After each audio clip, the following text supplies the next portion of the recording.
Salut, bienvenue dans ton émission d'auto-nettoyage spirituel, une émission dans laquelle j'aimerais parler du brutalisme, le brutalisme dans lequel on baigne et duquel il faut s'extraire.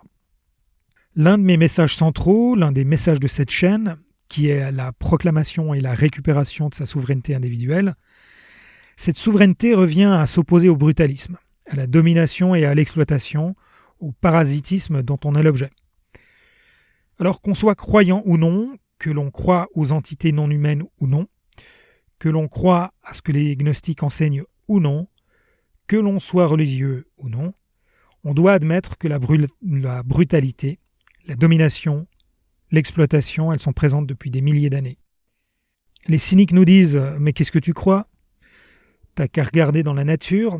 Ok, c'est peut-être le cas, c'est peut-être naturel entre guillemets, mais c'est pas parce que c'est naturel que c'est forcément bon. » Quel créateur, quelle créatrice saine d'esprit créerait comme loi naturelle la prédation ? Pourquoi est-ce qu'il faut que chaque être ici-bas soit toujours sur le qui-vive ? Je suis toujours en désaccord avec cette affirmation qui veut que si nous sommes trop tranquilles, on ne peut pas évoluer. Que si on vit dans l'oisiveté, c'est trop facile. Premièrement, on n'en sait rien, puisqu'on n'a jamais vécu autre chose que la prédation. On n'a jamais vécu autre chose que la domination et l'exploitation.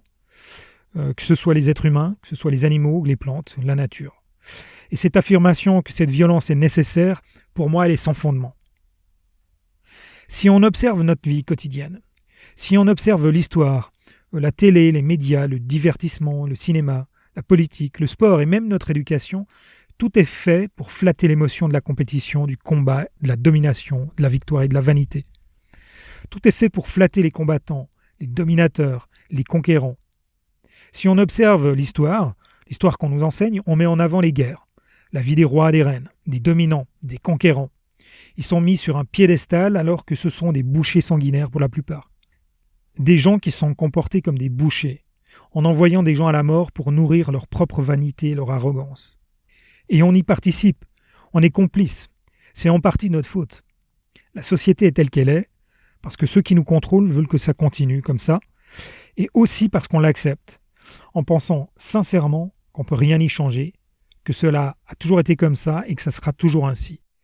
Alors, je ne suis pas particulièrement versé dans l'ufologie, mais j'admets que j'ai trouvé des éléments de réflexion très intéressants chez des gens qui s'y intéressent de manière que je qualifie d'honnête, d'humble, c'est-à-dire sans esbrouf et sans bling-bling. J'ai pas la prétention ni l'arrogance de dire à ces gens qu'ils ont tout faux et que l'ufologie c'est n'importe quoi. Très honnêtement, je ne connais pas assez ce sujet pour avoir un avis cohérent. J'ai simplement découvert des choses très intéressantes chez des gens qui parlent d'ufologie. Donc, que l'on croit à des entités ou pas, que l'on croit que nous sommes seuls ou non, il faut bien admettre que même si nous sommes seuls, nous sommes parasités par des gens au pouvoir qui savent très bien nous mener par le bout du nez ou à la baguette, selon leurs besoins ou leurs intérêts du moment. On a tous entendu gouverner c'est prévoir. Mais en fait, pour moi, gouverner, c'est surtout effrayer pour ensuite rassurer. Parce que la peur, ça a toujours été un bon moyen, pour les dominants, de décourager les résistances et de diviser. Nos dominants, ils ont tout intérêt à ce qu'on accepte ce cycle de prédation, de domination. Ils ont intérêt à ce qu'on accepte son omniprésence. Et le fait qu'il n'y ait que ça. Comme Margaret Thatcher nous l'a bien asséné, il n'y a pas d'alternative. Et c'est toujours facile de dire ça quand on est du bon côté de la brutalité et de la domination. Pour rester dominant, tous les moyens sont bons. La religion, la propagande, l'éducation, l'intimidation, même le meurtre, ça ne les arrête pas. Si on est un tant soit peu attentif à notre environnement, on remarque vite qu'il y a peu de place pour la faiblesse, pour la gentillesse. On va te dire « Oh, l'empathie ou la compassion, c'est bien joli, mais ça ne fait pas bouffer. » C'est bien joli en théorie, mais pratiquement ça ne marche pas.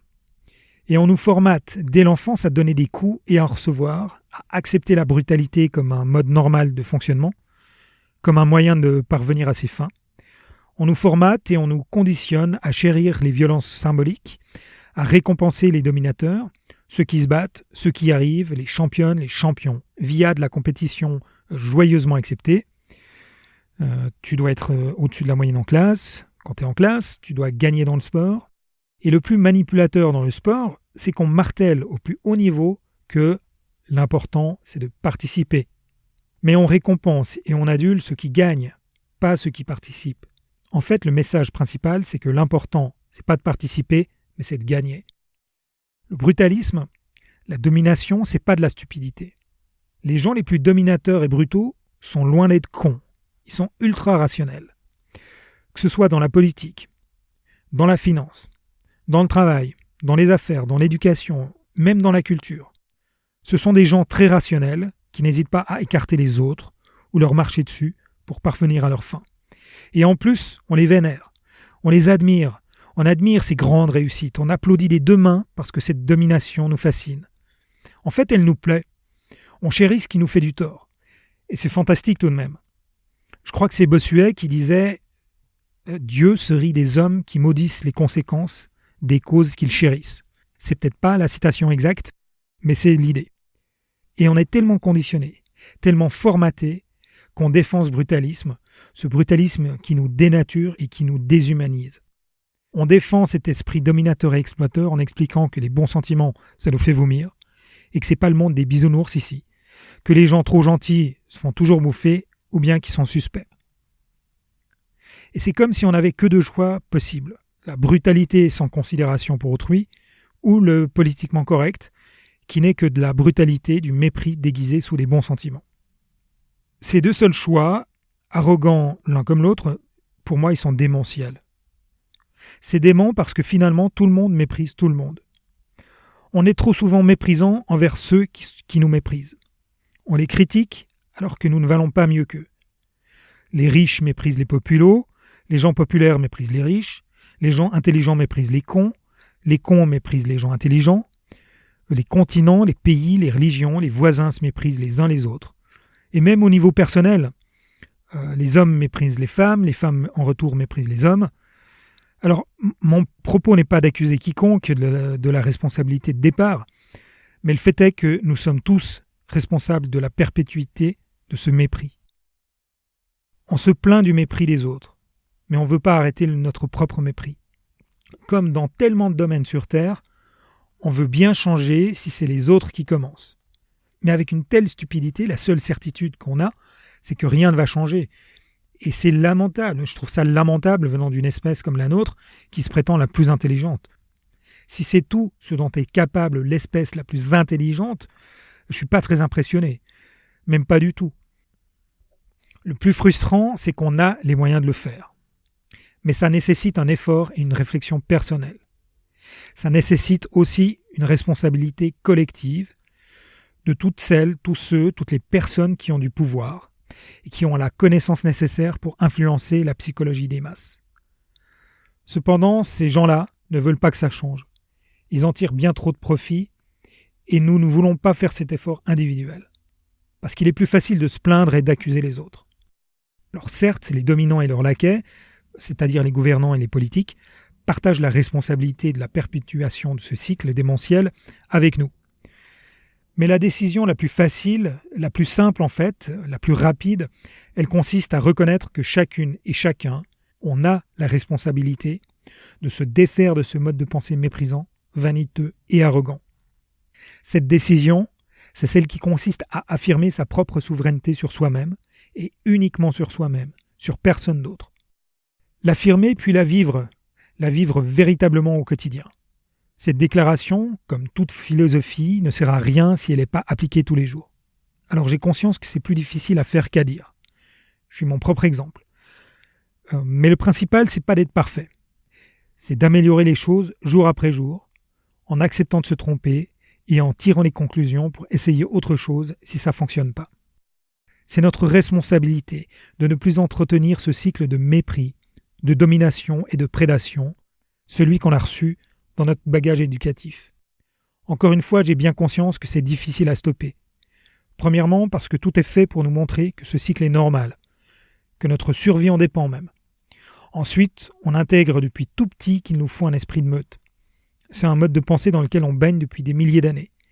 Il faut choisir son camp, il faut appartenir à un groupe bien identifié, il faut être fidèle à ce groupe. L'adversaire, c'est les autres. Dans ce monde-là, aujourd'hui comme avant, C'est pas facile de s'imposer des limites à l'agressivité parce que tout en prônant l'esprit de clan et la fidélité à celui-ci, on nous monte les uns contre les autres. Chacun devient le concurrent de l'autre. Et aujourd'hui, c'est flagrant dans le monde du travail, depuis des années même. Chacun est l'adversaire de l'autre. Et ce mode de fonctionnement, il est tellement accepté comme étant normal qu'on l'a transposé dans nos relations aux autres. Et pire encore, on l'a diffusé au sein de notre couple et de nos familles. La pire des conséquences, ça c'est ma conviction, c'est qu'on est même violent et dominateur envers nos enfants. Et ça c'est immonde. Je trouve ça immonde. Alors que dans son couple, au sein de sa famille, je trouve qu'il est nécessaire que chacun et chacune se sente en sécurité, en totale sécurité, sans aucun besoin de vouloir dominer ou sans être sur le qui-vive. Et cette agressivité, on la trouve normale. On défend même cette position agressive. Combien de gens pour nous dire que « mais qu'est-ce que tu crois ? Il faut bien un chef, sinon c'est le bordel à la maison. » Ou alors « il faut que tu portes la culotte, sinon tu vas te faire bouffer. » Le pire que j'ai entendu, c'est « t'as pas de couilles ». Ça, c'est l'argument imparable du brutalisme. Alors que ce traitement est stupide, il nous déshonore, il nous déshumanise. Et si seulement on pouvait voir à quel point ça nous fait du tort. Alors qu'on se comprenne bien, je dis pas qu'il faut jamais faire preuve de combativité. Mais la combativité, c'est pas de l'agressivité. La combativité, elle est nécessaire en cas de survie. L'immense majorité des situations où on fait preuve d'agressivité ne sont pas des conditions de survie, voilà tout. Tant qu'on ne réfléchit pas individuellement à ce conditionnement, on va continuer à alimenter cette tendance passive-agressive envers nous-mêmes et envers ceux qu'on prétend aimer. Je dis envers nous-mêmes parce que trop souvent, on utilise l'agressivité reçue comme prétexte pour l'infliger en retour. Je suis quelqu'un d'idéaliste, c'est vrai, mais ça ne m'empêche pas de voir le monde tel qu'il est. Être idéaliste, c'est simplement ne pas s'arrêter à dire « c'est comme ça, qu'est-ce que tu veux qu'on y fasse, t'as qu'à t'y faire ». Être idéaliste, c'est être persuadé qu'on peut faire autrement, sans recourir à la violence physique ou psychologique, sans recourir à la domination ou l'exploitation. Et on a les moyens physiques, on a les moyens intellectuels, technologiques de faire 10, 100 fois mieux que ce qu'on fait maintenant. Je parle au niveau du respect de la vie, du respect de la nature. Malheureusement, on ne le fait pas. Et on a chacune notre responsabilité dans ce gâchis. J'ai entendu une citation qu'on a attribuée à Voltaire. Alors, je ne suis pas certain que c'est de lui. Il faudrait que je recherche. Quoi qu'il en soit, de Voltaire ou non, je la trouve excellente. Et elle fait réfléchir. Elle dit ceci. « Aucun flocon de neige ne se sent responsable dans une avalanche. » Fin de citation. S'extraire de ce besoin de domination, d'agressivité, de cycle de prédation, exploitation, ça se fait pas en une fois.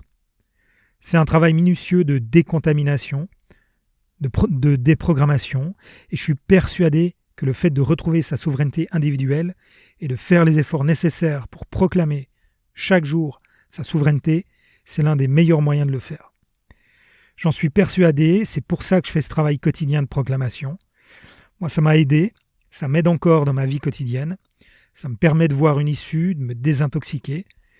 C'est le bon mot, de me désintoxiquer de quantité d'idées, de programmations qui ne sont pas les miennes et qui perturbent mon bien-être et ma vie. Réclamer et proclamer sa souveraineté sur soi-même, c'est un outil simple, à la portée de tout le monde, et qui permet de retrouver une certaine forme de maîtrise. Il y a une quantité de choses qui se jouent au-dessus de nos têtes, qu'il est facile de se sentir impuissant.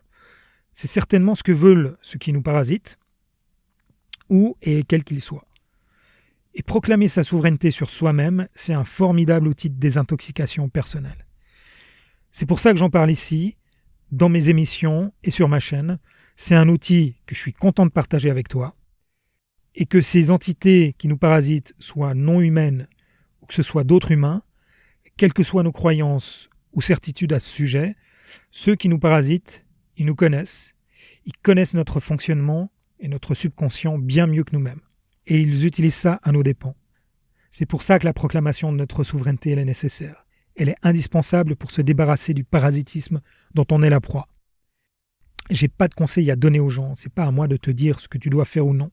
Je peux simplement partager mon expérience, partager les bienfaits de la proclamation de sa propre souveraineté individuelle en la déclarant tous les jours. C'est sur cette conclusion que je te souhaite une bonne journée. Nous on se retrouve dans la prochaine émission. Salut!